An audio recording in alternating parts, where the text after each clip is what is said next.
కుజ గ్రహం దక్షిణ దిశకు అధిపతి. వైష్ణవ గ్రహం పురుష గ్రహం, యవ్వన కారకుడు, కొండలకు అధిపతి. యవ్వనమున ఉండి కొండను మోస్తున్న హనుమంతుడు అయినందున కుజ గ్రహాధిపత్యం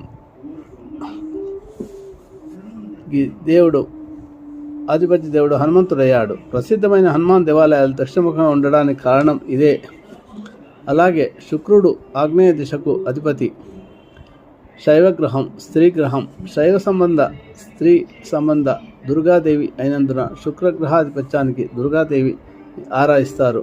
రవి తూర్పు దిశకు అధిపతి. వైష్ణవ గ్రహం పురుష గ్రహం, సూర్య వంశంలో జన్మించిన వైష్ణవ దేవుడైన శ్రీరామచంద్రుడు రవి గ్రహాధిపత్య దేవుడు శ్రీరాముడు అవుతాడు. దక్షిణాభిముఖంగా నిర్మించిన హనుమాన్ దేవాలయాల్లో హనుమంతుడు రాముని దిక్కు అయిన తూర్పు దిక్కును చూస్తూ ఉంటాడు. ఇది అందులోని రహస్యం.